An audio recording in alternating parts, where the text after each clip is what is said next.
I don't know if y'all saw everything that's happening with Tesla either. That's crazy stuff. Okay, so basically, if you're not aware, Tesla is an electric vehicle that, rewind just a couple of years was not a political statement at all. It was a car you could buy or not buy. It was just a car on the market that had some stock, and the stock would go up and go down and go up and go down. And then, Elon Musk decides to get involved with politics and gives anywhere from like $250 to I think maybe $270 million to Trump's campaign. And then Trump wins and Elon becomes the president.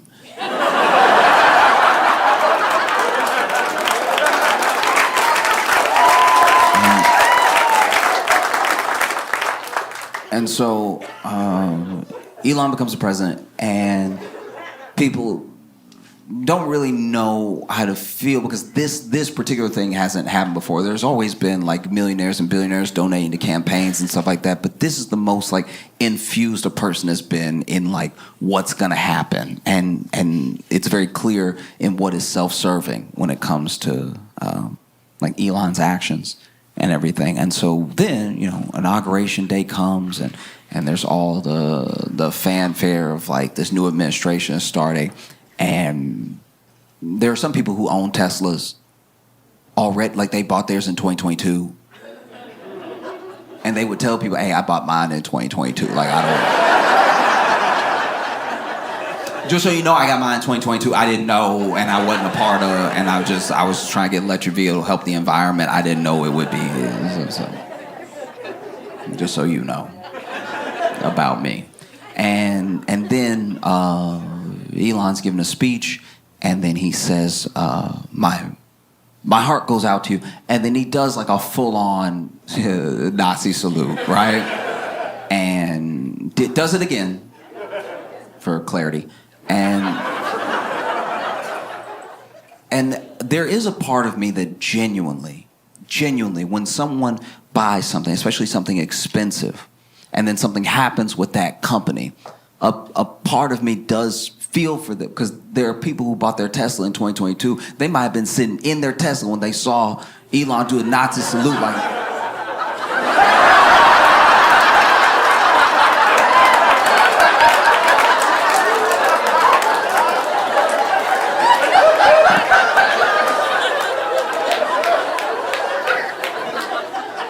And now you sitting here, you gotta lease this car. I don't know if y'all saw, but Trump released the JFK files, or at least is starting to release the JFK files, and yeah,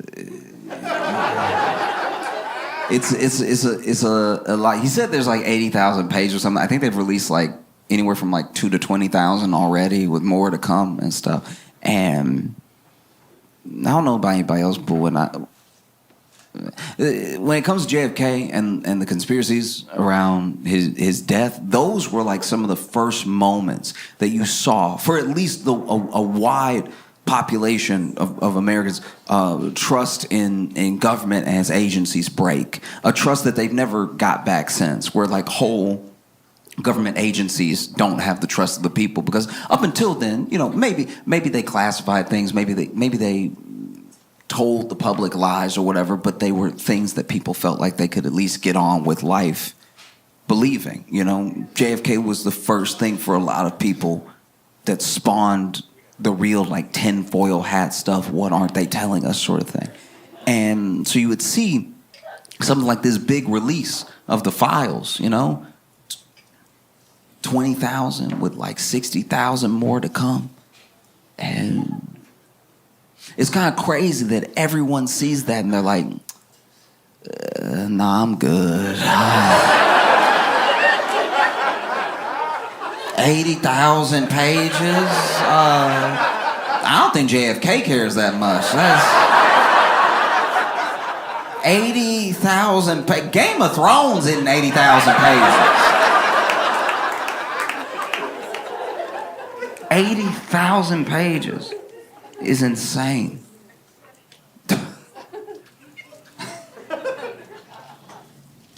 What are you doing? You know, it's like the thing is full. It's full. I've read some of it, and it's full of things that are snapshots of the time that JFK was assassinated in, but they aren't things that people were looking for. When people talk about files that they want released, they're talking about things that probably have been destroyed forever, like the some of the autopsy files, some of the coroner's notes, all that stuff like that is not in what's been released. What's been released are the goings on of like Cuba, Mexico City, USSR, and everything. And the one thing that we did find out for sure through the release of the files is that the CIA had a much bigger file and much more knowledge of Lee Harvey Oswald than we previously thought.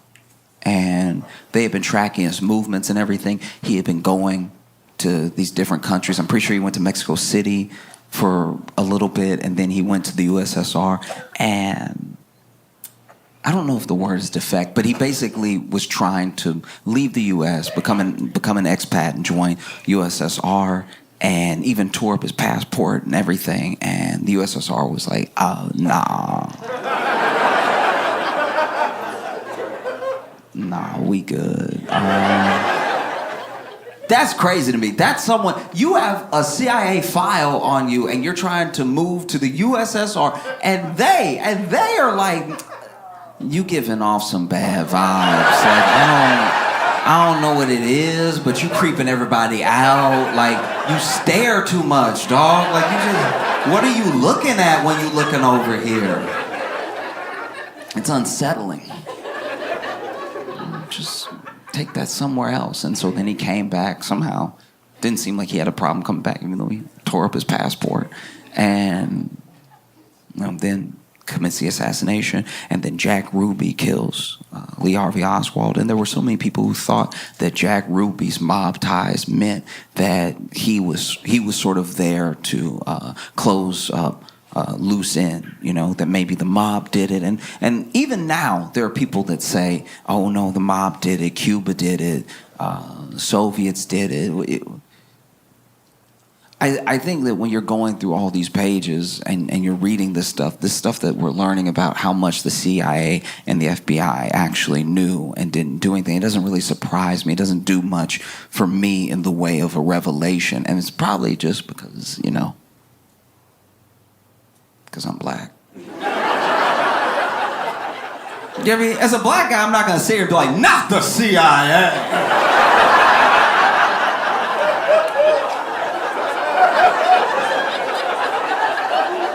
You mean to tell me the CIA? Next, you're going to be talking about the FBI. Guys, no, not at all. Because that's the thing. That's what trips me up too, is all these pages are getting released. There are things that were released during Trump's first administration that were redacted pretty heavily, and then they've been re-released, not redacted, right? Or just one line redacted. So much so that there are people that are actually mad at Trump because they're like, some of that stuff, some of those people are still alive. What are you doing? You know what I mean?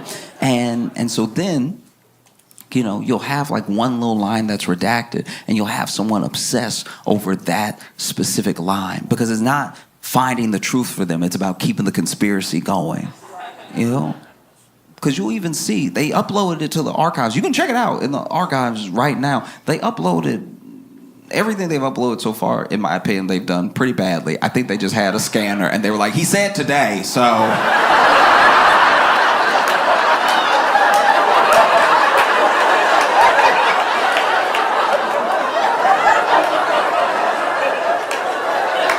I know it's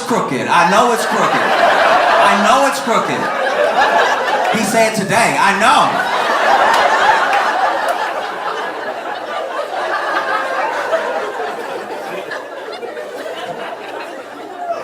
Honestly, I looked at some of the files, some of the handwriting in some of the notes, whether it's written by a CIA agent or like some some politicians, some of the notes in there are so bad. Like the handwriting is so bad. I'm like, he did it. Like that's suspicious as hell handwriting.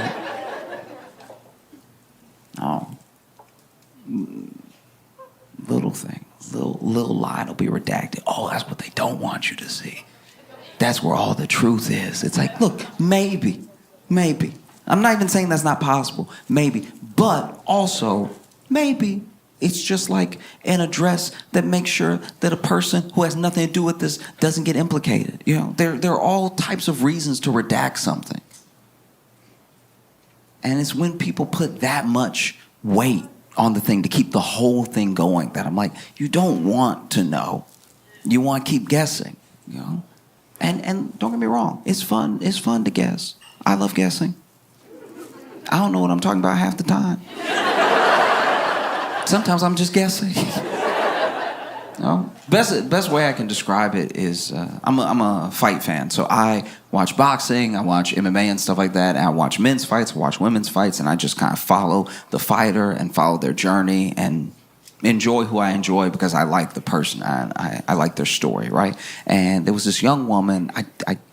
I do not know if she is from Brazil. I think she is because I'm pretty sure she was speaking Portuguese, and she only speaks Portuguese. She doesn't speak English. So after fights, when someone wins, especially if they don't speak the language, they will do the post-fight interview right there. And they might do another press conference later, but they'll do the post-fight interview. And if they do not speak the language, someone will come out, a translator for the promotion will come out. And in this case, her translator was her coach. So she wins the fight, and it's big. It's the biggest fight that she's won of her career. It puts her in the rankings and everything. And so the announcer walks up, and he's like, "Congratulations on a fantastic fight. Was this win mean to you? It's sort of putting you on the map right now against such a tough opponent." And she speaks for like 8 seconds, and then her coach goes, "Thank you so much, everybody, for watching my fight. I really appreciate it. I worked really hard, and thank you so much for the love." And then she speaks for another 8 seconds, and the coach is like, "Everything that I do, I'm doing for y'all at home, from my town, to show you that no matter what, where you're from, you can make it on the world stage." And then the announcer asks her, what are your future plans? What's next for you? You know, now that you're in the rankings, there's a certain opponent you want to call out. And she speaks even shorter this time for like 6 seconds. And then her coach is like, "Yeah, the next plans are anybody who wants it, all right? I'm taking heads, I'm taking necks. I want your limbs, give me your arms, give me your legs. If I see you on the street, it's already on, you already know. The best thing you could do is drop out of the division right now because I'm coming for all y'all's necks. I'm killing everybody, all right? You're gonna dream about me, and then when you wake up, I'm gonna be there. That's on God, okay? I'm killing all of y'all. None of y'all can stop me. None of y'all can touch me. What I did to her was a mercy killing. I'm coming to kill y'all for real. I want your bodies, okay? I'm stacking bodies, all right? And the champ, I'm going to beat the champ, and I'm going to beat the brakes off the champ in her hometown. She's going to bleed in front of her people, okay?" And then they exited the octagon. They went ahead and left, and then there was a fighter, because, you know, fighters watch other fighters' fights, and they'll live tweet it, and he tweeted right after that whole thing. She ain't say all that.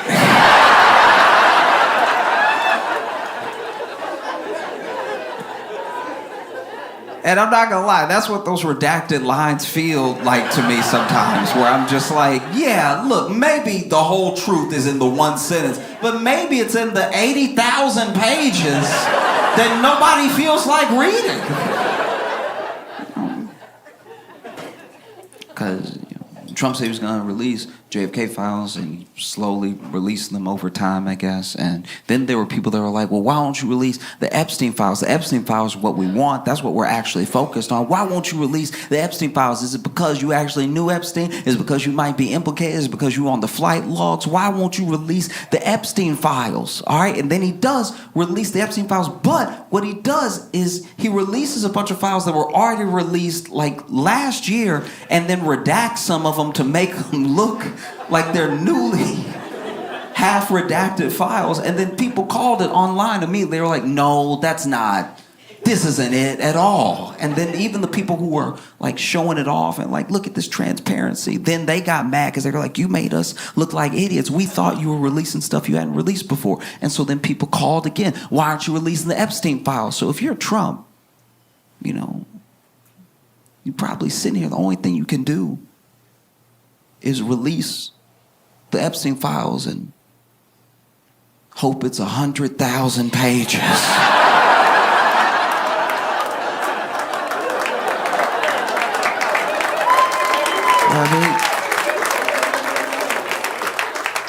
Who would have known the only distance between people and getting to the truth was reading? You know what I mean? We want to know. We as a people have the right to know. It's 80,000 pages. I'm gonna wait till the movie come out.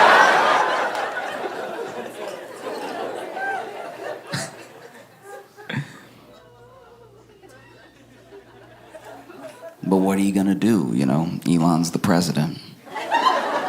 We know he's the president because, first of all, he tell everybody to report to him, sending whole government employees emails, tell me everything you did. It's like, isn't some of that classified? Like, it's wild. You stand in the Oval Office talking about what we're doing. It's like, who is we?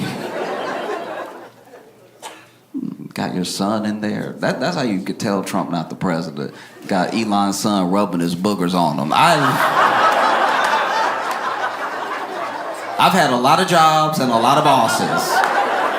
And no boss's child has ever rubbed boogers on me. I will quit before I let your child rub boogers on me. Elon is the face of Tesla. And he's also the face of DOGE, this department that's been cutting all these government jobs and gutting a lot of government programs and everything. And I've talked to a lot of people, a lot of people across the political spectrum about DOGE, about their actions, and from the time it started to present, right? So some people are like, oh yeah, it's a little bit much now that we're very much on its side. There are some people that still don't see a problem. There's some people that hated it from the very beginning. But one thing that I have not come across, and I only speak for myself, I'm not talking about I can't speak for the entirety of the internet. One thing I've come across is that there is no one who I have come across that says that there's no waste in the government and that they don't want to get to the bottom of what can be saved or what can be put to better use somewhere else. I think that's what generally everybody would want. If you pay your taxes and then you see where money's being wasted, it's like, oh, we have so many people who need that money in other departments, just move it over to them or give it back to the people or whatever the thing is. I don't think people inherently are upset about the idea that there's waste in the government. I know people that work in the government, they're like, this is a little waste. And so all of it comes down to what you cut and how you do it. That's it, top to bottom. That's the only thing anybody could really have a problem with, what you cut and how you do it, right? And I'll be vulnerable for a second. I'll admit to you right now, I've worked jobs.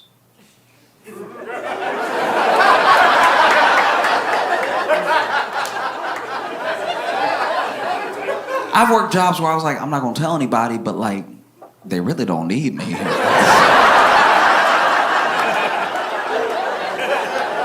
Like, as long as they paying, I'll keep showing up, but like...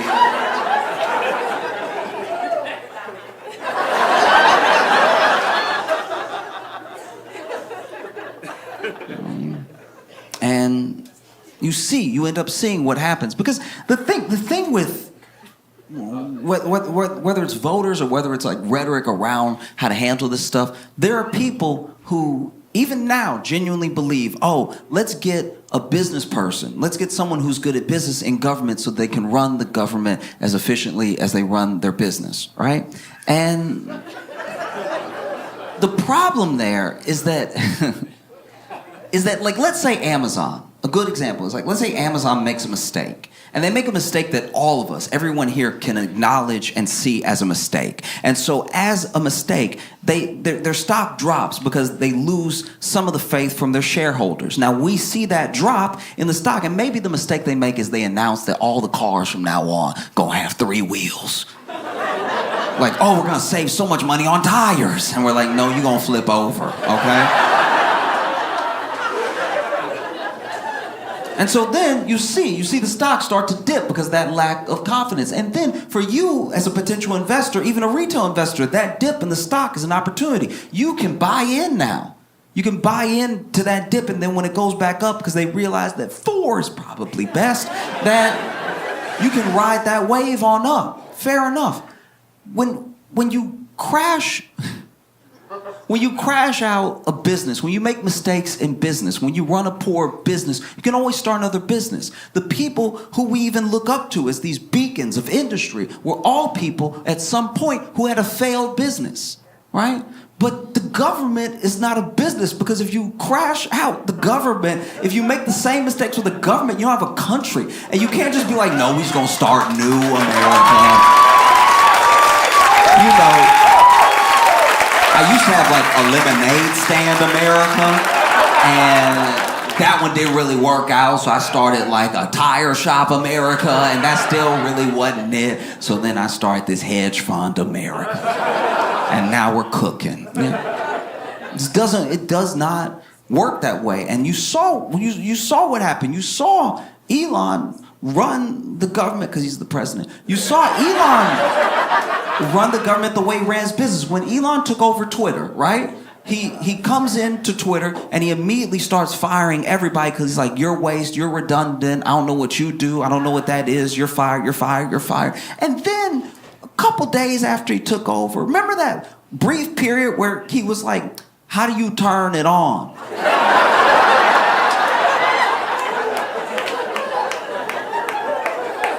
And then someone who still worked there, who he didn't fire, was like, oh, you fired the dude who turned it on.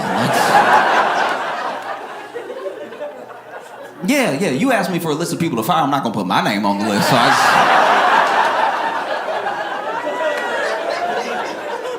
And so you see, you end up seeing Elon firing people and then trying to like hire them back real quick and trying to like smooth over the things that he broke that didn't need breaking, you know? And then DOGE ends up working the same way. It ends up swooping in and firing a bunch of people and then trying to hire some of them back real quick, and it's chaos. And Elon is the face of it. He's the face of it because we didn't know who else was working in DOGE. We didn't know who was essentially like hacking into Social Security, who was going around judges' orders, who was breaking things and going to places they weren't supposed to be because we hadn't figured out how this whole thing was going to work. We didn't know. And then we found out that it was children. We found out they leaked the photos of those people that were high up in DOGE that were getting into Social Security and the IRS and everything. And we were like, what?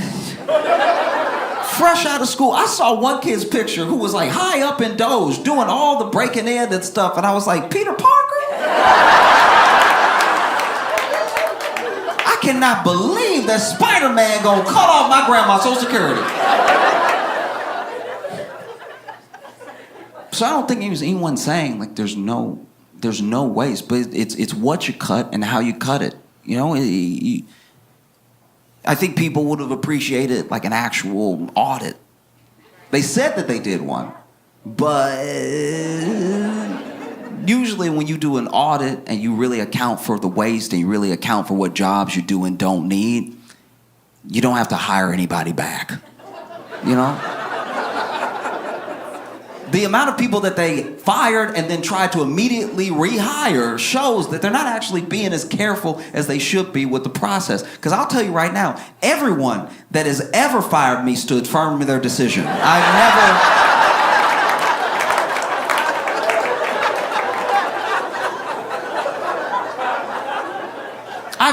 I've never been fired and then somebody ran out after me. Hold on. That's my bad. I was wild. I was trying to look good in front of the other employees. You come on back in here. That has never happened. Anyone who has ever fired me has never called me again.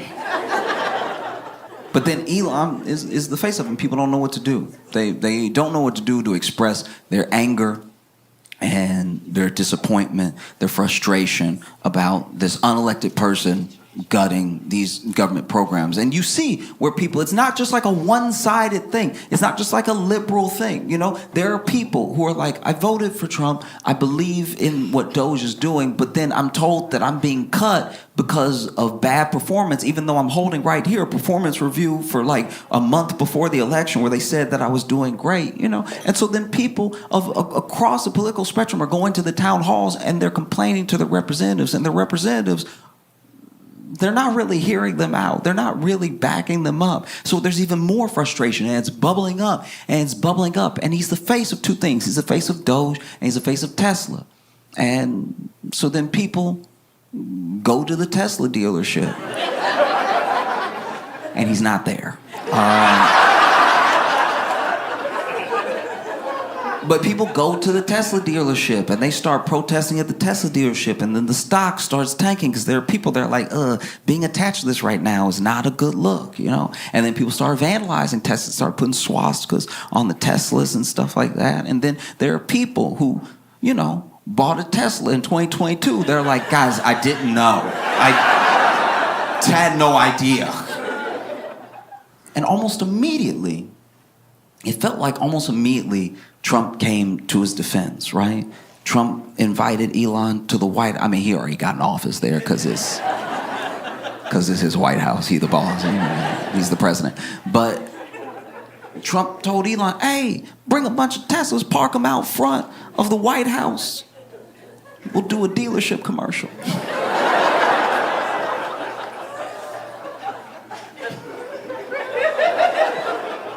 This man got in the Tesla. Trump got in the Tesla, was like, everything's computer. Which is not wrong.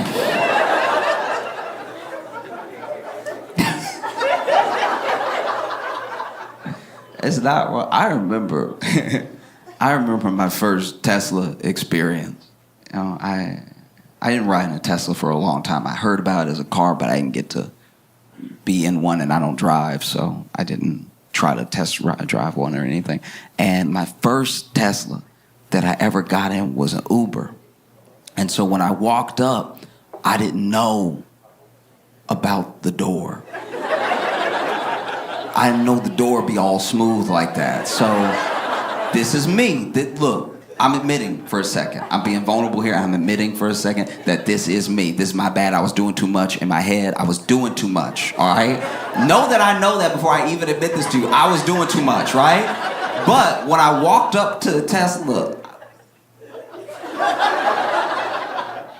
I thought my driver sucked the door in because I was black.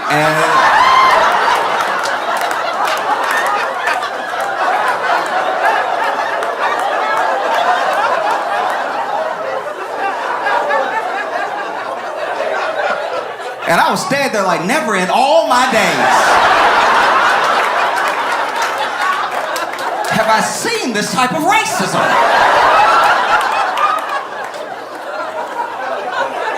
I was fierce. It was all smooth and everything.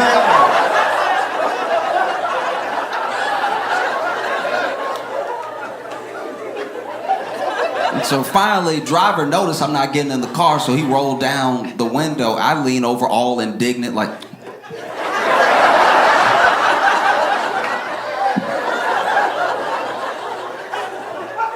and then he started explaining how to open it. I was like, what do you mean you gotta push to pull? That doesn't even make sense. And then I get it with my thumb, and I was like, oh. Oh, okay.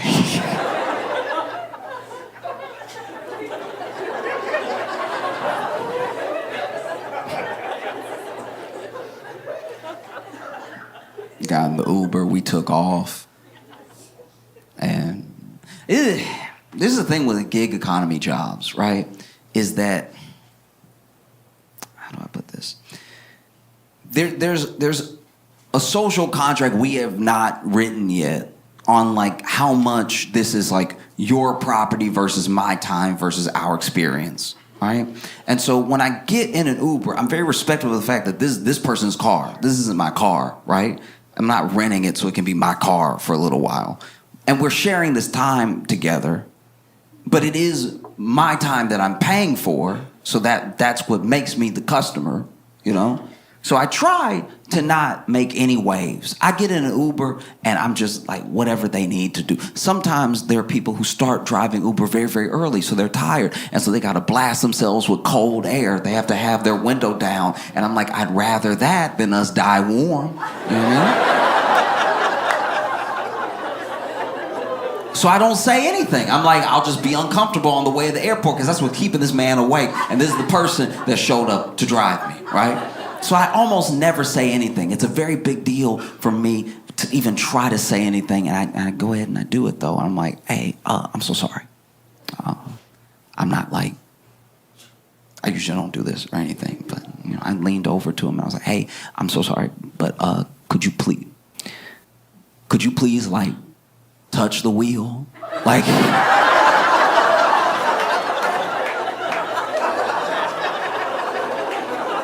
No, I know it's autopilot. I know it's autopilot. You put it in and everything. I just don't know what I'm paying for if we going. Like if we, like I'm not telling you how to drive. I'm telling you to drive. Like it would be nice if you did drive. Like, just put a finger up. Make me believe. Just put a finger. And so you see all of these attacks on Tesla increasing, and the stock price dips and dips and dips. And it goes up a little bit. Every once in a while it goes up because there's some people who don't care about any of this at all, and they see it as an opportunity to buy low. And so it'll go up a little bit, maybe like 3-4% here, and then it drops a little bit more, and it's down from its high by a lot. And you've even seen people like... in the Trump administration come out and say, hey, if you vandalize a Tesla, we're treating it as domestic terrorism. We're coming for you if you touch a Tesla, right? And it's just baffling because everything that Trump is doing for Elon and everything that his administration is doing for Tesla is exactly what they were supposed to do for the voters. You know what I mean? Like Trump saw that his boy was having a little dip, was like a little bit more broke than he was the day before. He was like, let me help you out. You know what I mean? That felt like a campaign promise that I thought he made to everybody, but apparently he was just talking to 3 people. And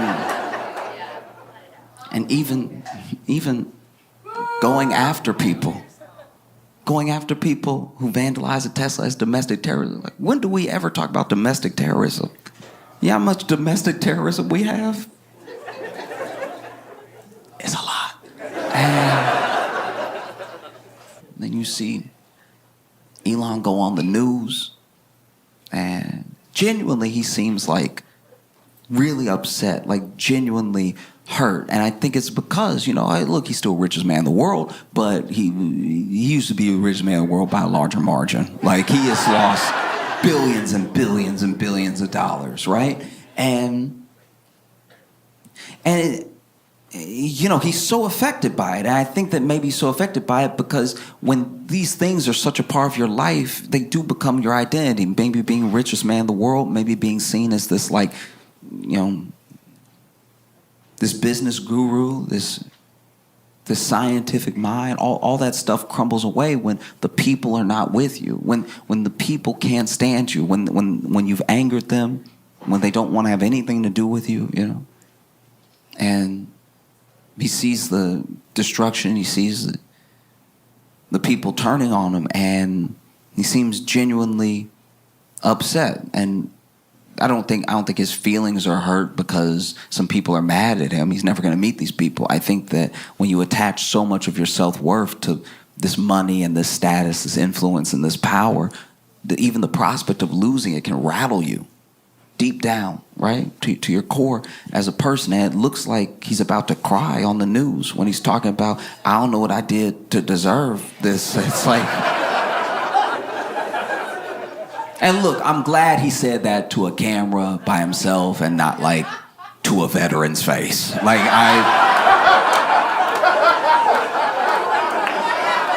I mean, like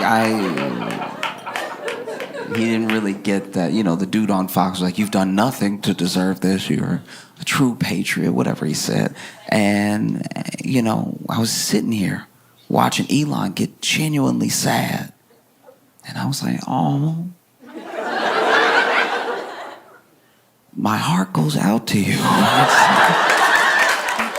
Welcome to the Josh Johnson Show. I'm Josh Johnson, joined by my co-host, fellow stand-up comedian Logan Nielsen. Logan, how you doing, buddy? I'm doing all right, man. How are you? I'm doing well. I think that it's weird.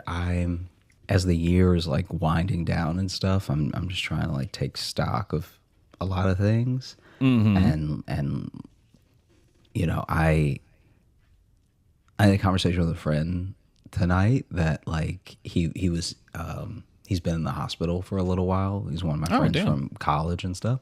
And it's just like, I'm glad that he's doing a bit better. I'm glad I got to talk to him because I had to call him after my first show tonight.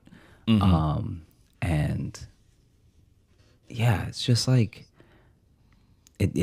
I'm a bit disappointed in myself that I like let so much time pass without calling. You know what I mean? Like obviously you like life just happens. Like people, you know, we're all doing our best and everything, but it, you know, yeah, it shouldn't take like me worrying about him to call him, you know? So I'm trying to like do that more. Like I call people and I text people that I haven't talked to in a while, like a decent amount, I suppose. But yeah, sometimes something happens where it like is a jolt and you're like, oh, I should really be appreciative that I have like all my people while I have them, you know? Yeah. Yeah. Like that's just, I don't know. Fun start to our comedy podcast, but yeah, I mean, I guess. No, I'm fucking with you. No, I get that. A thing I've really learned about myself in recent years is because like, yeah, I'm bad at keeping up with people, but I also just realized I'm not great at like managing a giant group of friends. You know what I mean? Mm-hmm. Like, and I think especially in comedy, you're expected to like make friends with all the comics and stuff like that. And I was never great at that in Chicago, and it would just be more of a point of stress than like actual joy to know a bunch of comics. Yeah, but I think that you, as much as I don't like when comedy communities are very cliquey and stuff like that, I think that it's initially inherent that it's gonna be, because you're only gonna be able to go to so many birthday parties, remember so many like people's life events, you know? Yeah. And you can only actually find so many of the comics you meet actually funny. I suppose so. I mean, I feel like there's a thing where now you can meet a lot of funny comics, but also like if you're at Mike's a lot, you're also gonna meet a lot of comics who aren't funny but are nice. Yeah. That, and then that it's kind of like, happens. and not saying like you only want to be friends with them because they're funny, but there is also like the like, yeah, but like I'm not gonna book you. Sure. You're funny and I like hanging out with you. But yeah, I think that my thing is I've found that there are comics that I've become friends with or really admire or just really enjoy watching that even if their attention, I guess I could say their attention is not like solely focused on like craft of writing or like stage presence, whatever, right, but yeah. they're always like, there's always something like, you know, those comics that are like made of X Factor. Like they're like up and down. They're like, I need to watch this person, and it might not be good. It'll be interesting, but it's gonna be interesting. It's gonna be like special. Yeah. Like they're just those people that make your night special. Yeah. Especially if you're at an open mic or something, and then there's people who are like not necessarily trying to work on anything. They're also not necessarily trying to play to the other comics in the room. There's just something they have to get off their chest that's like chaos. Yeah. And I'm like, oh man, this is incredible. Yeah, those are the good ones. Those are good. And I want to be clear too. It's like, I mean, like, you may not be able to find everybody personally funny. Some might be very funny, but they're just not going to be what you find funny. So it's like, makes it hard to then like want to talk about their set or anything, you know, because I'm like, it's just like, it's not my thing, but you're doing something for somebody. You know what I mean? Like, Yeah, and you also cannot write necessarily, like, even if you're writing with another comic, you're only going to be able to be helpful with things that they would say. So yeah, it's like that also sort of can make people fall out of line with each other when it comes to a sort of meeting of the minds, because it's like, okay, you're going to do this crazy act out I would never do, like, or I like wordplay way more than you like wordplay, or, you know, whatever the thing is. And so that's kind of where I think a lot of it comes from. Yeah, because there are some comics who like then get really like they want to give you a tag, and then they're like really adamant about it of like, no, that's what fixes it. Use that. And it's like, well, I'm like, no, but that's funnier if you say it. If you did this joke, yes. Yeah. But like for me, it's, you know, like you and I give each other tags and like try to change jokes. So and like sometimes we take a note, and sometimes we're like, that's just not how you know. I know I give you stuff that like that's not what you would say. Yeah, you know, but I'm like, this is where my brain goes when you ask me about this joke. You know what I mean? Sure. And then there's also something to be said for like, like sometimes someone, the thing that I love about comedy, and the thing I love about hanging out with comics though, is that there's only so many ways you can see a thing as an individual, right? So even when you are trying to think of angles and look at things in a different way and open your mind, it's like, it's not even necessarily that someone else's mind is more open. It's just that they're coming at this thing from like the totally different side. Like if every joke was, for sure, you know, like that diamond, there are going to be people who are like 10 shades the other way that you're never going to hit. And watching people there's a friend of mine that has like such a fire bit that I would have never.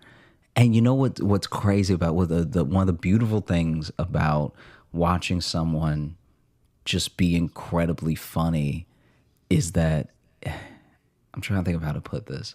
He was doing jokes that were things that I felt, but never things that I thought, if that makes sense. Yeah. So, I understand what you mean by that. So he like, he went on this like run. And when I tell you, it was epic. Like, I'm not even gonna like do the jokes because I wouldn't do them justice. I'm literally just telling you, he had a take about Jackie Kennedy that I've never heard before, but had felt in life, but then was like, wow, this man is like as he's talking, it's like he was reading my mind from when I thought those things. Yeah. And so then you're I do really want to know what your hot take on Jackie Kennedy is. Well, it's just like the way that he was describing it, and this is not the joke, so I'm not like doing his joke or anything, but he, you know, we were conversing after his set because I went up to him and I was like, dude, that was truly brilliant, everything. But you know, we were just talking about the fact that like Jackie Kennedy is like seen as this like icon of an icon of an icon, like just like really really up there. And she like, I don't know, she was kind of average, and I don't really know what was that great, but she had right now I'm not reading any emails about Jackie Kennedy. Do not send me Jackie Kennedy emails because I feel the typing already. But you know, clearly there's something special about her because in her lifetime she bagged a president and a billionaire in the same lifetime. Like usually in life you only get one of those things, if either, right? Right. Yeah. It would be like if, you know, it would be like if Barack died tonight and then Michelle was like, Elon looking cute. Like it's like Jesus. It's like, imagine that. You had a president and a billionaire in a lifetime. That's incredible. Yeah, but you know, I can't think of her name fast enough, so I couldn't have a good joke about it. Fucking Trump's wife. I couldn't. I was like, she had both in one. Yeah, I guess so. Yeah. Why can't I think of her name right now? That's very funny that you can't think of the Tell former me, first lady's name. Can you tell me what her name is, please? I can't I'm not think gonna of it. tell you, Ivanka. no. Ivanka. Is that her? No, that's That's the daughter. who he wishes it was. I can't think of her name. I truly Are can't you think all of her. right? No, I was literally like about to fall asleep when you texted me that you were ready. So I just had nothing to do. I was just waiting. No, I knew it's we were fine. going to It's record. fine. It's so. fine. I'm wow. I know. And honestly, dude, I don't even have a guess right now. Hey, you should guess. I know. I did, and it was his daughter. Yeah, but what do you think it is? Just say some names. I can't even give you a letter right now. Some names. Sylvia Trump. Yentl. I gotta look it up. I don't. No, don't look it up. Don't look it up. Don't look it up.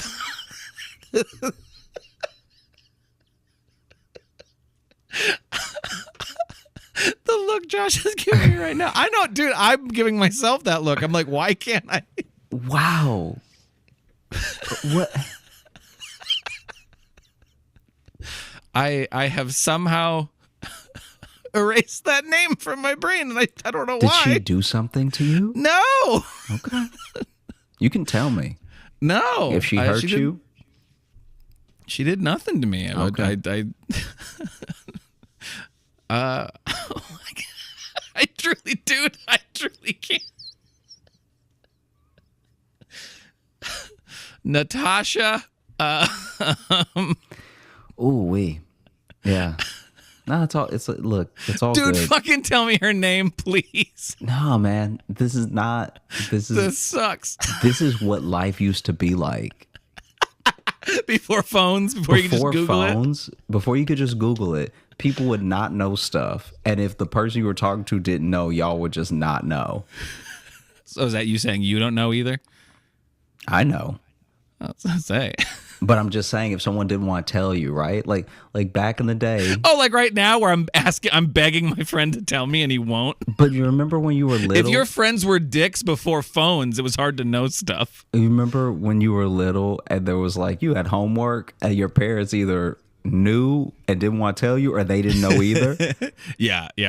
And then they were like, I could give you the answer, but you should figure it out for yourself. That was like a classic line that we all heard growing up. And, before phones, you really did have to either decide to not know it for life. Because you can't go to the library for everything. There are some things, and I think that's actually why. Loretta? Is it Loretta?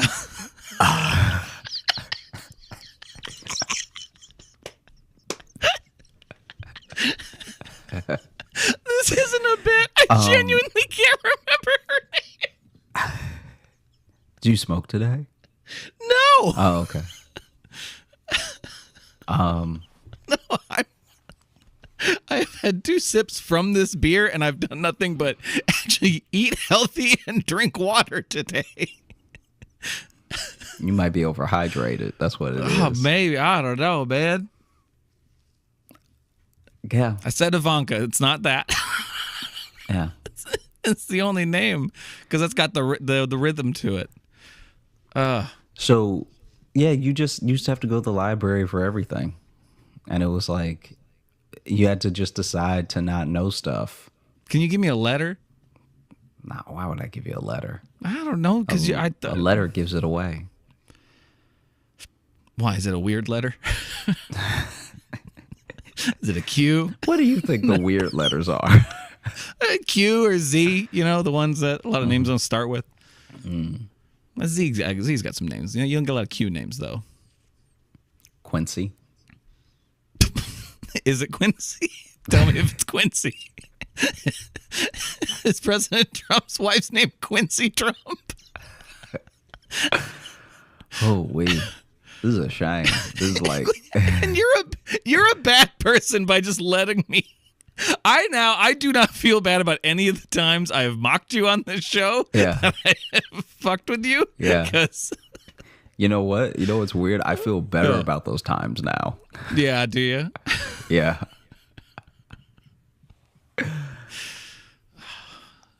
Is it Wanda? This is embarrassing. Why is it embarrassing? Because this is recent history in my lifetime. A Yeah. person whose name I do know, and I know once I remember it or read it, I'm going to hate myself. But Yeah, that's why you should wait to like read it or anything until after I know we're that's why done. this is the thing, and I'm really trying to figure it out. And then you're talking to me, and I just cannot listen to what you're talking about because I'm so focused on this right now. No, go ahead. I'll think over here. Okay. I'm literally going through the alphabet right now. I'm just going in my head, just thinking of letters and trying to find. Is there a name? Ula? Is it Ula Trump? I feel like you're just going to start naming dishes. Like, is it gruel? Gruel is a dish. Spaghetti? Is it spaghetti Trump? Oh, man. Well, God. Give me one letter. Doesn't have to be the one it starts with. Just give me any letter. did you go to the library a lot when you were a kid? Fuck you.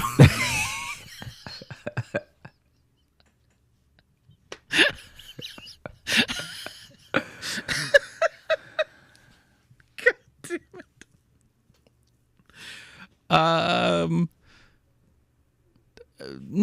I guess we did, yeah. In the one in town in St. Ansgar, we used to go a little bit. I mean, I was just like, I'm like, yes, but it was like the school library. We were in there a lot, you know. That was where I got most of my reading. Yeah. Was there because we had a pretty good library. Because also our town library isn't that big, so you're better off just going to the school library. I see. But you know what I mean? Small ass town. Yeah. No, that makes sense. Got hot. I gotta take this hat off. No, it's all good. I just asked because like I used to go to the library all the time with my mom because my mom used to work at the library, and there was this lady that worked there that was always cracking me up because you know how there's free access to the internet at the library, and you know there are people who use that free access to access things they maybe can't get in real life. You know? Yeah. Our friend Rob used to work at Chicago Public Libraries, and he saw plenty of that. Yeah. And so there were people who would come to the library specifically to look at explicit images of sexual activity. Wow. Of intercourse and relations. Wow. You've somehow ruined sex for me the way you just said all of that. Of the activity of genitalia. Oh, God. The activity of genitalia. Oh. And I know I'm going to pitch that to you for a title for this episode, and you're going to say no. You know what I mean? Just the general filth of lust.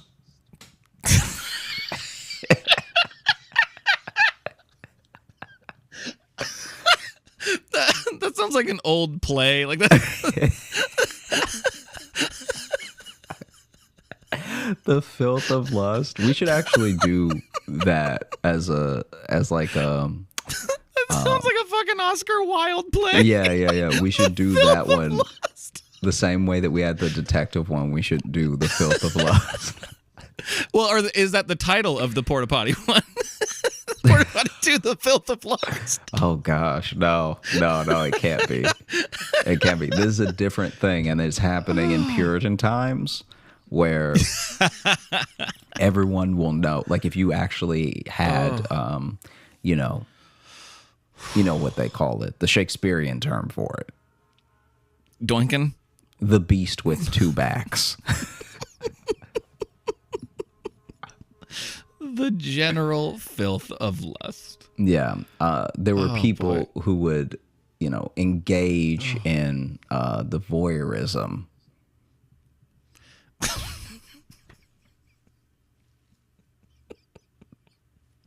Of intimate contact. Oh, God. This is going to be the rest of the episode is you just finding different ways to word watching porn. How many different ways?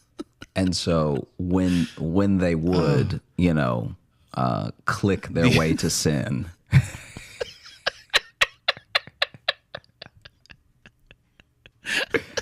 she would roll up behind them and be like, "What you doing, pervert?"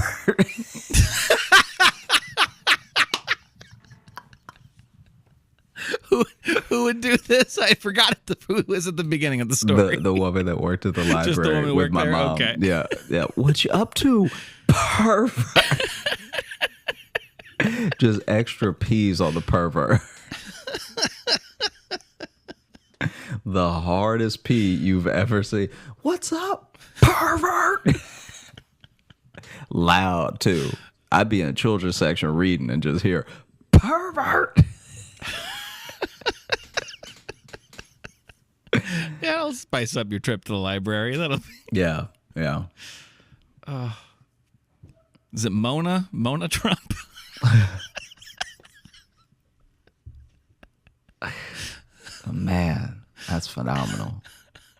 Because what a random thing to forget. Like, it's so random, it could be forgotten. Yeah. Yeah. Like, it makes sense that you forgot. It's actually not crazy that you don't. It's not in my daily news anymore, Yeah. Maybe never, if you think about it. Like, if you didn't want to know, if you avoided the news for, the last 6 years, then right. I think you could get away with being like, was it rhyme with again? Yeah. Koala Trump. Man. Wow. Yeah. Huh. How are you? I'm all right. You all right? Yeah. I thought I was all right until we started recording. Yeah, I mean, I also thought you were all right because you were kind of like looking at me crazy when we started, where I was like, I wasn't looking at you. I wasn't looking at you crazy. I thought it was. And here's the thing. I sometimes respect it, but it's just like just to be like, I'm gonna start this on a real somber note. Sure. about not being good, about staying in touch with my friend in the hospital. It was all we had said was our names and then that. Yeah, and but if they've made it like, to like 130, like whatever episode this is, I think they know. 122. Yeah, I think they know. But it could be someone's first episode too, is what I'm saying. Mm-hmm. So if they start it and then only the first couple minutes, they're like, man, these guys are bummers. Yeah, I mean, and the one's stupid as hell. He can't remember the president's wife.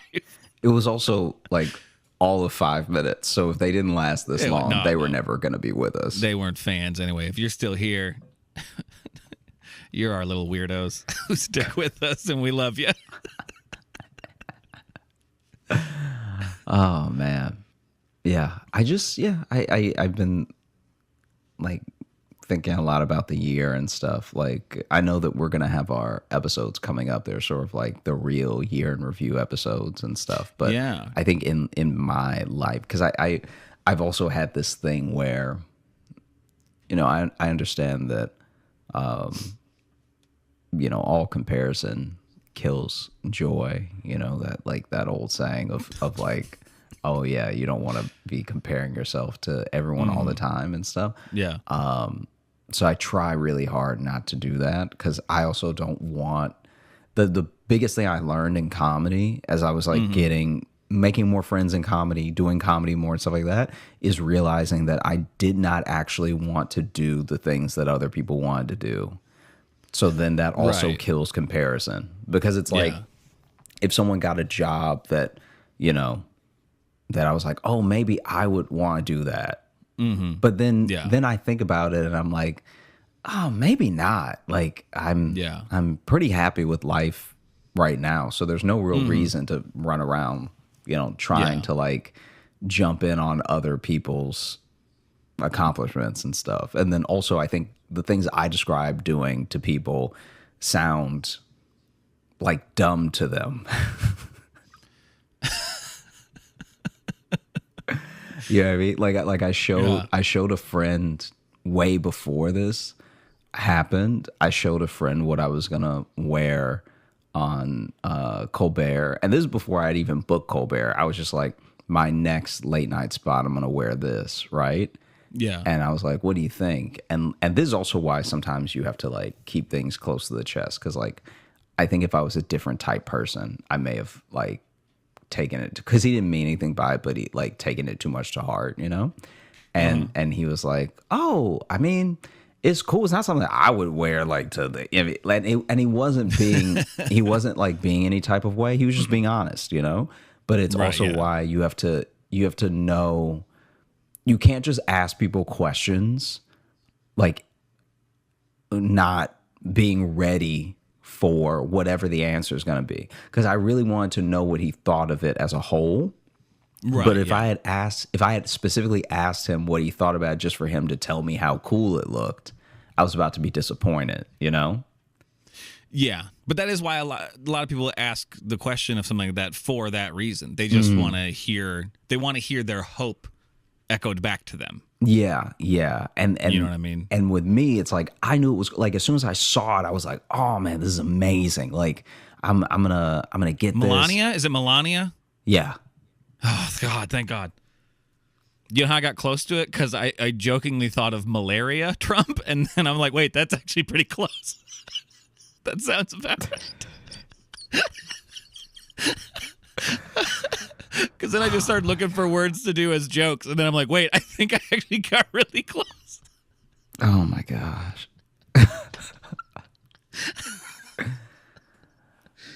I swear I'm not a dumb man, but oh boy, Yeah. I don't know. Shit. No emails about that either. No emails about the first lady of any era. It's a new rule. No Jackie O or Malaria Trump. None of them. Sorry, keep going. I'm sorry. It literally. I mean, I was pretty much clicked to done. me. I was like, Oh, okay. I'm actually using this moment to 1 second. Ignore me. Gotcha.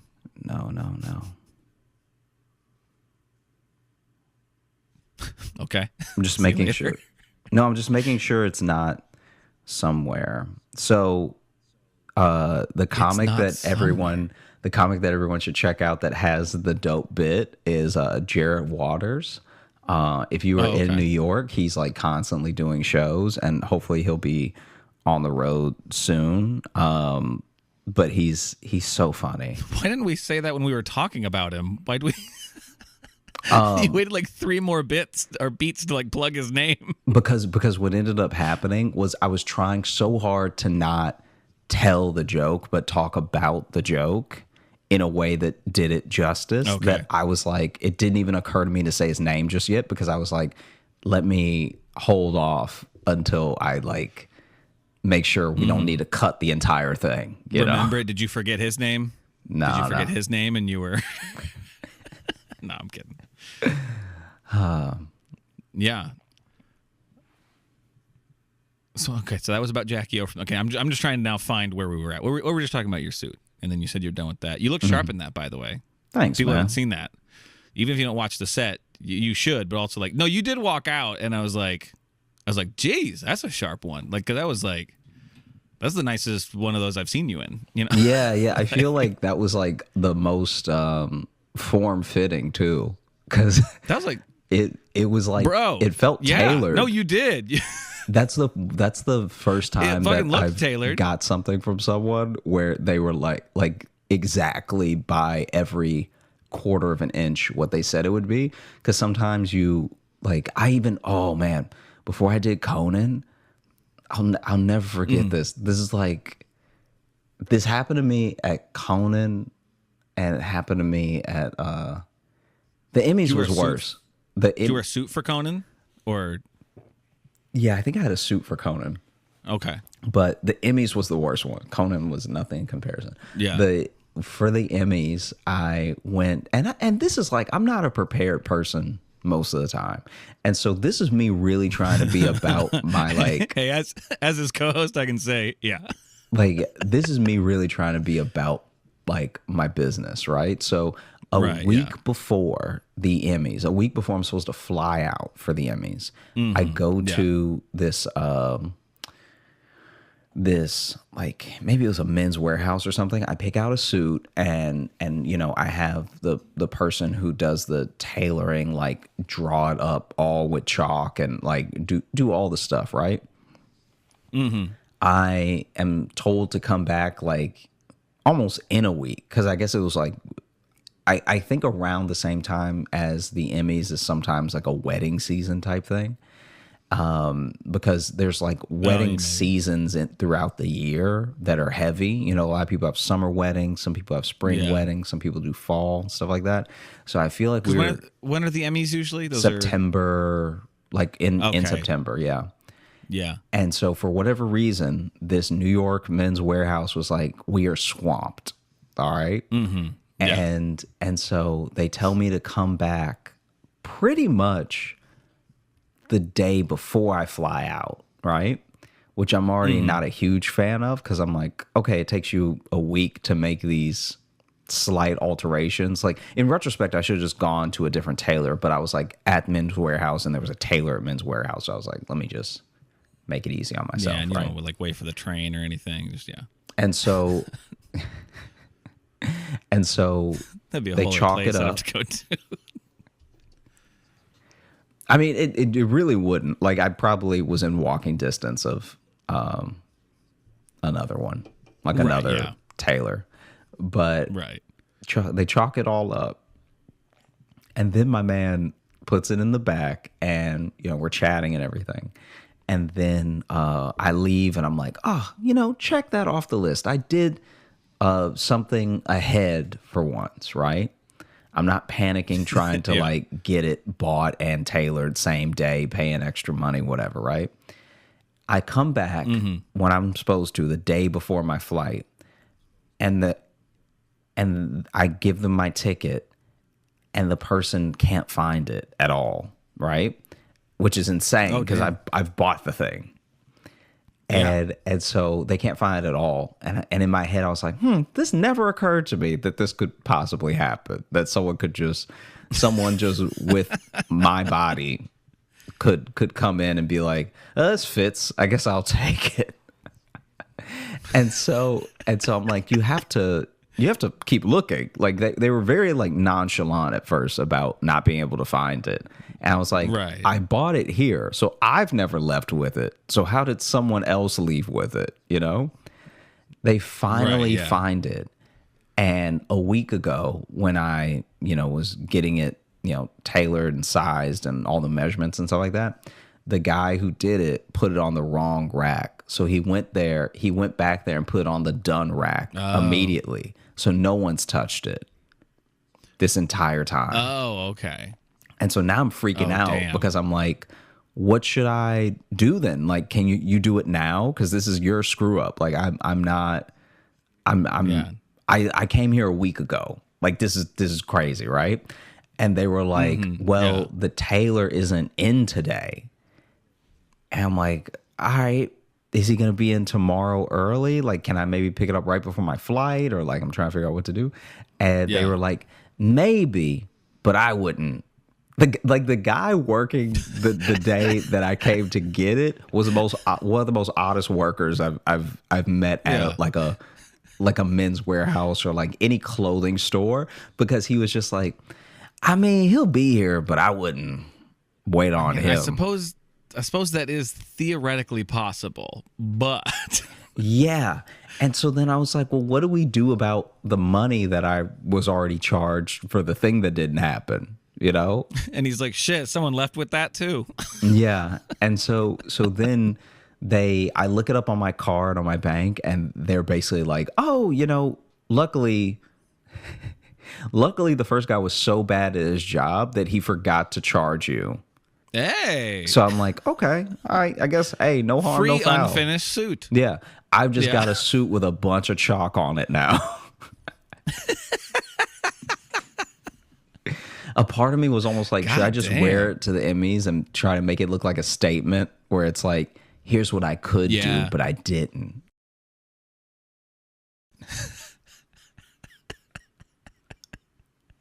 Yeah, you're protesting tuxedo standards or something. Yeah. Why shouldn't more grown men look like the little rascals? Yeah, I'm trying to reconnect with my childhood. This is a suit of whimsy. Yeah. And so I flew with this chalked up suit, and then when we got to LA, I think I rushed to a tailor in LA, which was also, most of them were too busy because the Emmys was there. And so they were doing a bunch of stuff, and it was like, it was hell. You show up with just a chalked up suit. Can you finish this? Like, I might as well have shown up with the fabric. Can you help me? Yeah, just a roll of fabric. Can you make me a suit, please? God damn, yeah, that would be a lot. There would be a big part of me that'd be like, maybe I just won't go. Maybe, yeah, I don't know. I'm not giving away any award. I'm not presenting. I guess just... Yeah. Nah, man. Oof. Yeah. And then this, it's a dashiki, right?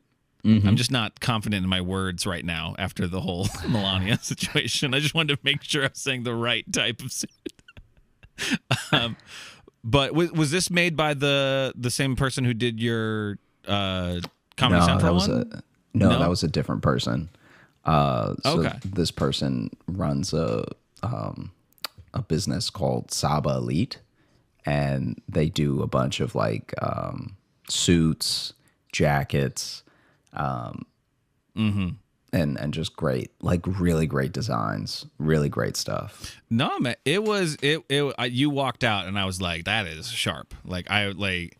It was, and like, I know people were like saying on there being like, you know, Wakanda or whatever. People were comparing you to that, but it was like, honestly, even you walked out and I was like, fuck, that does look like T'Challa. Like that looks like Chadwick Boseman at like one of the like premieres.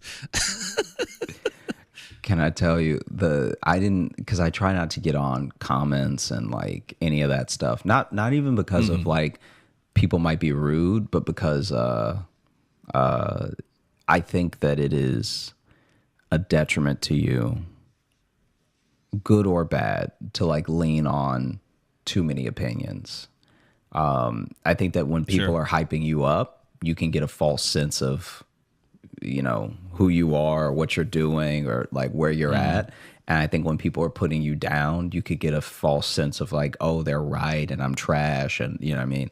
Yeah. And so I try to just like stay away from all that stuff, you know, like, and because also people don't even have the energy to like remember anything that they say online. Like if someone told you that they really took someone down online in a YouTube comment, you'd be like, yo, I didn't know you were a lunatic. Like, these people do these things and then they just move on, you know?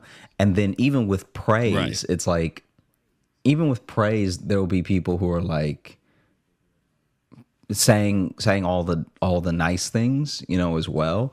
But don't really like know or care about you, which is like, it's still good to put something out that's good. Yeah. But we get emails that say to Josh and co-host. Yeah, and it's yeah, like, yeah. And I'm the only other guy here. You couldn't even look. We say it in every episode. You couldn't look up my name. Yeah, to send an email. And so it's one of those things where I know that people I would say most of what's said on the internet is not meant, and what most of what's said online is not meant in the way that it can be taken, or even in the way someone thinks that they were like maybe you're upset in the moment, so you post something or you comment something, and it doesn't actually mean anything to you, but it could really affect that person. So I try to stay away, and that's mostly a YouTube thing. I'm like engaged on my social because I feel like on my like to me this is the difference. To me, it's like if you come to my social, it's like, oh, you probably mean it. Like if you came to me, then like good or bad, this is kind of how you feel in the moment. But YouTube just throws stuff at you. Yeah, and if people comment on it too, I don't think they expect the people who makes the videos to like actually read them. It's that weird thing of like, even though it's their channel, they put it there, but I think everyone thinks there's like, like I just saw a video today of someone talking about like people sending them like their own video to be like, oh my God, remember this? And he's like, yeah, that's on my page. Yeah. You sent it from my channel, but it's like no one really thinks that, I don't know, we run. That's just what we run. I don't know. Exactly. That's just what makes YouTube such a different beast and how people even digest it or think about it. Because obviously every social platform has a discovery or an explore or like is sending you stuff, but YouTube just does it differently. I don't know how to describe it. And so I said all of that to say that I did not see this comment. Because it feels like a cable network almost. Yeah. You know what I mean? It's like talking to the TV. You're not expecting the TV to talk back. Yeah. And like, I did not see this comment because I steer clear of like YouTube stuff as far as comments for at least like, for at least the first month. I try not to look at it at all, but like especially if it's on this channel, like if it's on my channel, and I know that it's like the people, once again, the people coming to me, then I want to engage with them and I want to say like, hey, whatever, right? Or thank them for watching or, whatever it is.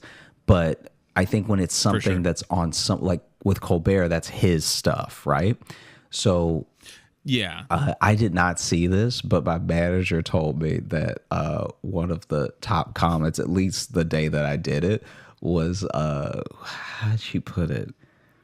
She was like, it seemed positive. And as soon as she said that, I was like, oh, then don't tell me. Like in my head, I was like, don't tell me that. Like if you're not sure.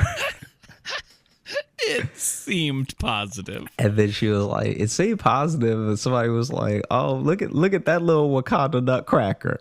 And I was like, wow. This is why I need time.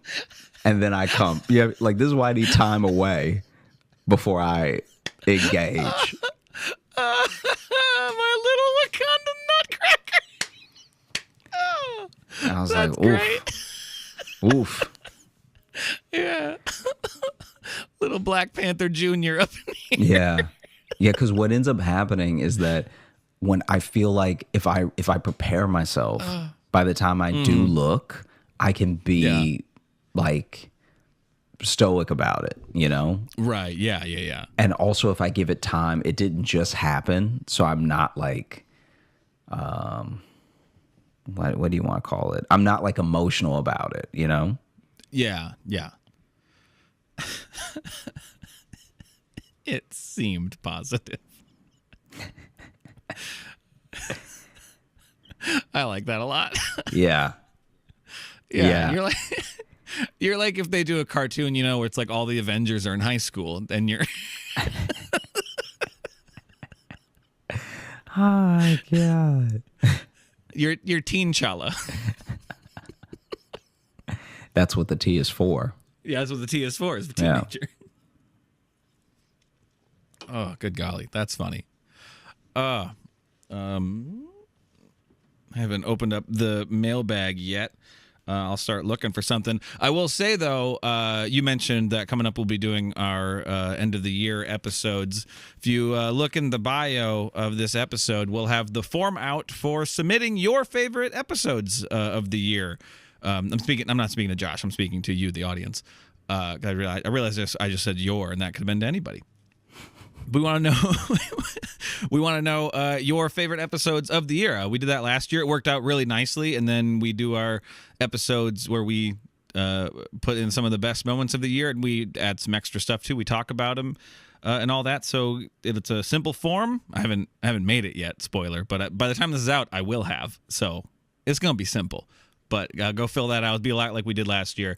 And we really want to know. It made it a lot easier to make the episode. Also made it a lot more fun because we got to know what you guys really loved from the year. Yeah, because there are things that will end up on that list that are not on our list.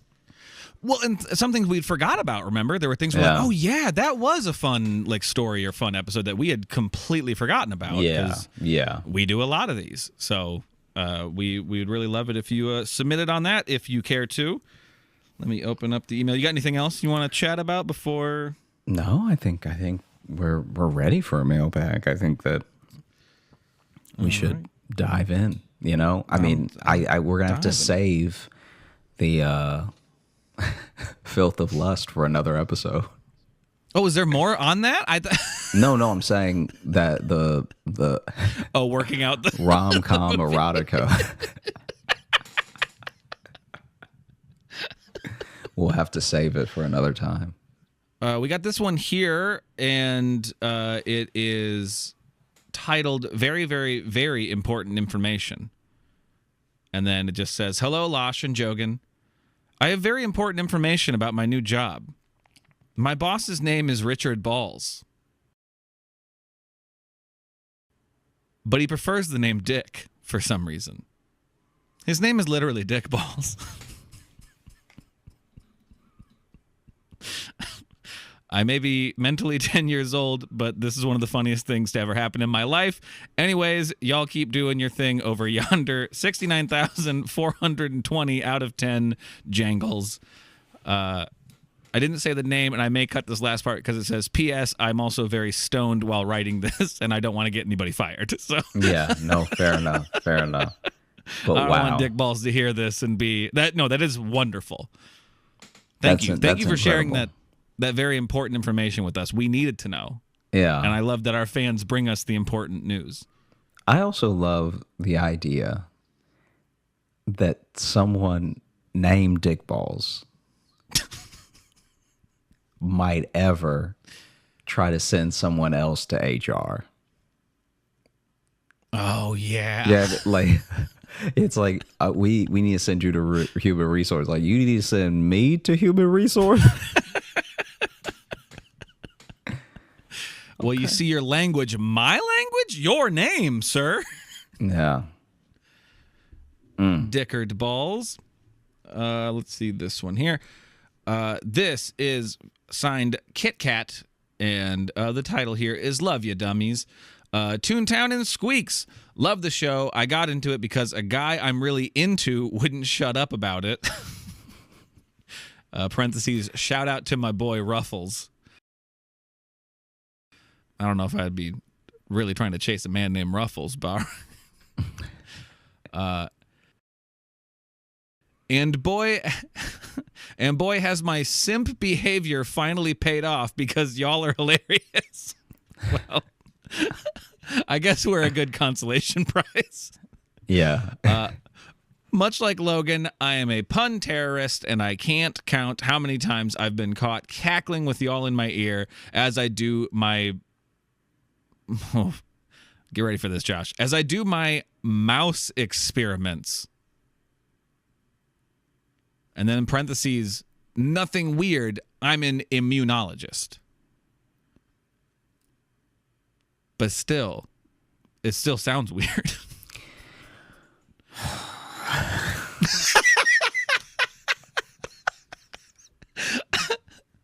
I wanted to know what's the funniest / saddest shit you've done / heard of someone doing in the name of love, and if it ever paid off. Once again, love the show and keep on punning, Kit Kat. Thank you so much, Kit Kat. That was...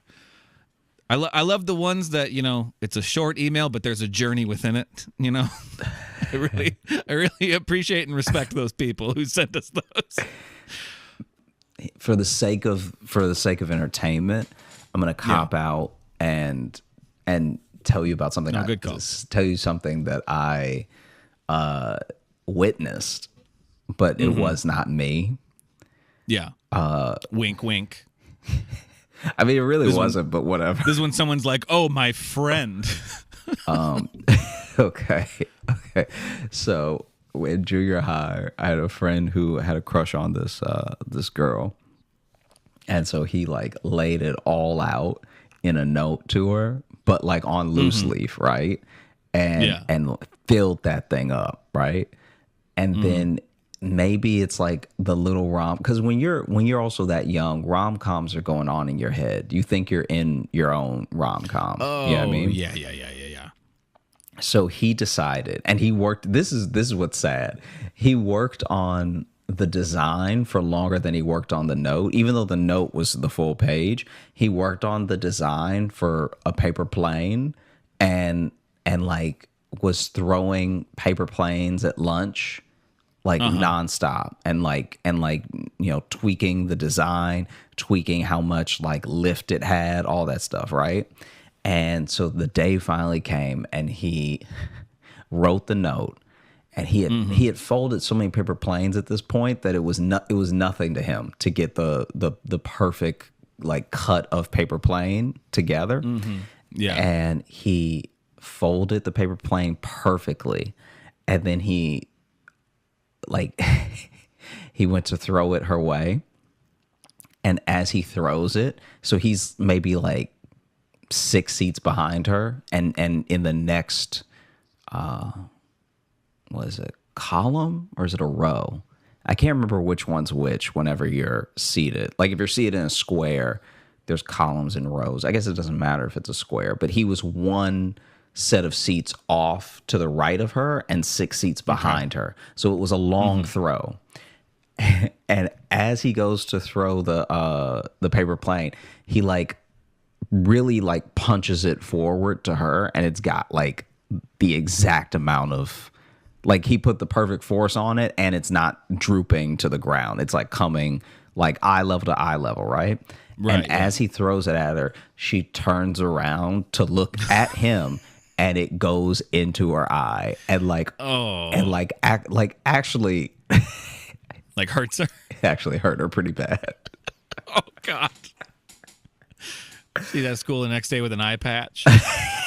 It wasn't that bad, but it was like she definitely wasn't focused on reading it and could not read it for maybe the rest of the day. Wow. Yeah. Yeah, that's like the exact thing. It's like the number one thing you don't want to have happen if you're trying to do that. If you're trying to win someone over with a paper airplane, which is that it hurts them. Which is that it goes right into their eye. Into their eye. Yeah. Ugh. Like in her eye. You wouldn't be able to do it again if you tried. Yeah. Because she had to, like, it was supposed to, I guess, hit her shoulder or like hit the back of her head. I don't know what he was thinking, but it was like the fact that she turned around just in time and looked into the butt, I mean, like the tip of a paper plane. The butt of the plane. She looked right into the nose of the plane when she turned around to look at him, right? Yeah. Made eye contact with the pilot. Hit her right in the eye. Oh man, that's great. I've never seen one of these in person, and this is a little. They're kind of sad, but they do bring me this weird joy. But anytime there's video of like someone trying to propose on like a jumbotron, and it goes very badly, where the person is like, no, there's something just compelling about those. Those are inherently watchable to me. I'm not happy about it. I'm not like reveling in his misery.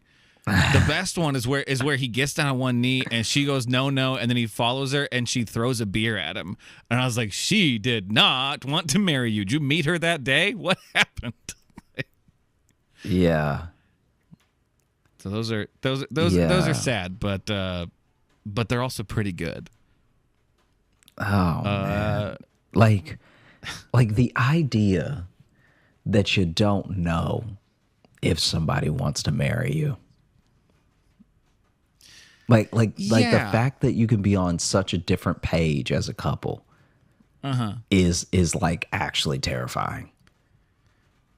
Yeah, I mean, who you talking to here? Who you talking to, bro? I mean, you didn't. I'm divorced and had an engagement fall apart too. Yeah, but yeah, you didn't. It's not fun. It's not fun to learn. You didn't have to when you knelt to propose. You didn't have to drag your knee because they were walking away. No. At the time of engagement, decisions seem to have been made. That's what I'm saying. Later things change. Yes. No, I do. Nobody find can that, control later. I'm talking about when you do it. No, that does blow my mind when people ask that, where they're like, it's like, oh, I'm going to propose. And then it's like, oh, will she say yes? And it's like, I'd fucking hope they've talked about it once. You know what I mean? You'd hope at least the topic has come up once. Imagine. Do you think she'll say yes? Oh, I really don't know. Do you think she'll say yes? No, probably not. I think tomorrow's going to be rough for me. You know what? This is what only a gambling addict would do, but they really should start taking bets during the Jumbotron engagements. Oh, yeah. I mean, shit, man. They're not a sponsor, but like now you got the DraftKings stuff. Like you can bet on like anything now, which every time I see a commercial for it, I'm like, this seems like all the work we've done for gambling addicts is being completely undone now. Because have you seen those commercials? They're like, you can put odds on anything, and I'm like, Jesus Christ. That's actually what I think should be illegal. I don't care that gambling is legal, but you should just be able to like gamble on if the team or the person will win and stop. Because what you end up doing. Oh, no specific bets from there. Yeah, because that's how people lose. That's how they make money. That's how people lose money. That's how people ruin their lives. Is parlays down the line where it's like, well, now you could win $12 million off of 200. It's like you realize you're only going to lose $200. Like, please stop. Yeah. But then you get some people. There was one guy who made a big bet on, I can't remember what it was on specifically, but because the Astros won, he won like $100 million, or not that much, but he won like a lot, like several $1 million. No, I'm from with like you. one bet early in the season or some shit. Like, and that even. I mean, but right there though, it's literally the lottery though. Then at that point, it's not gambling. It's like truly just that form of gambling, the lottery. Yeah. And you know what? It's like the reason that no one really has a problem with the lottery is because it's cut and dry. You're either going to win or you're going to lose, and only one person out of however many 100 million that are playing is going to win, right? But when you create your own parlays, it is your fault you didn't win the lottery. And that's too much. Yeah, that's a way to think about it. Yeah, that is a way to put it. Because think about if you were like, I'm betting that the Patriots win, that the Astros win, that the da, and then you're completely right except for one thing. It's like, it's all your fault. Yeah. And it shouldn't be like that. Well, and you can go down. I mean, the ones who get so specific of like, oh, they're going to have this stat for this many innings of game. Yeah, blah, blah, blah. don't do that. That's insane. I mean, look, probably don't gamble at all. I mean, it's, and I hate to counter what Josh has said, unless you're really good at it. Because also, this comes from two guys who aren't gamblers. Like, I also, you know what I mean? I don't even like going to like card tables if I'm in Vegas, because it's like that's just a whole world that I'm not like familiar with, you know? I don't even like gambling in my mind, all right? I get so upset when I really think someone's going to win a fight and they lose horribly. Yeah.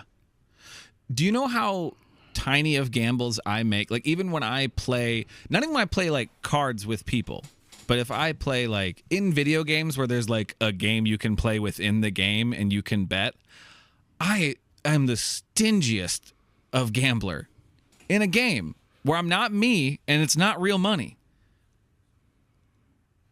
It's like I'm forcing this digital character to sit down and play a game that he clearly doesn't really want to, because I'm not even betting. Yeah, I'm with you. I'm scared to bet. Like, what is that, fourth person by that point? I don't even know what that is. Yeah. Do you want to do another email, or should we wrap her up? No, let's wrap her up. Thanks so much for listening to the Josh Johnson Show. We had a great time recording. I hope you had a great time listening. If you are looking to catch up with us on any of the socials, you can find me at Josh Johnson Comedy on TikTok, YouTube, and Instagram, where we're going to be posting clips of the show. And if you're looking for Logan, you can follow me on Instagram at Logan M. Nielsen. And if you want to get into our mailbag, you can email us, joshjohnsonshow@gmail.com. And again, if you want to submit your favorite episodes and moments of the year for the Josh Johnson Show, there's a link in the episode bio. Click on that, and you won't have to create an account or anything like that. It's just click on it and send your thoughts, and then we'll make our best of episodes. You can also join our Patreon if you want bonus stuff. We got some bonus podcasts and some video stuff and other update things that we put there. That's patreon.com/Josh Johnson Show. And also in the links that we put down below, you'll also find our specific Linktree stuff and website things. And on there are tour dates coming up that Josh just announced that he's doing a tour next year, and I'm going to be on some of them as well. So go click on that and see what the beginning of 2023 is looking like for us, and maybe you'll be able to come see us. Yeah. And in the meantime, have a great rest of the virtual day. Show. Live virtual show, too. Sorry. Live virtual show, yeah. December 17th, right? Live virtual show. Forgot about that. The last one of the year. That's December 17th, I believe. Correct? Saturday the 17th? Yes, it is, at 6 p.m. Eastern Time. I'm getting all the plugs in, man. Plenty of chances to see us and interact with us coming up, so take advantage. Sorry, Josh. Take it away. No, you're good. Until then, have a great rest of the day and an incredible weekend. We appreciate you. Bye. Hey, thanks so much for watching. Please like and subscribe. It really supports the channel. Hit the bell notification, because apparently it's the only way YouTube will tell you that something happened. And just tell a friend. That's the biggest thing you could do. Just tell one person in your life that you like, maybe you don't like, that this video happened to you. We release the podcast every Thursday on all the podcast apps, so you should find us there and subscribe on those and comment and leave reviews and whatever on all of them. And also, if you want bonus stuff, you can join our Patreon, patreon.com/Josh Johnson Show. We have bonus podcasts and videos and stuff there, and we'd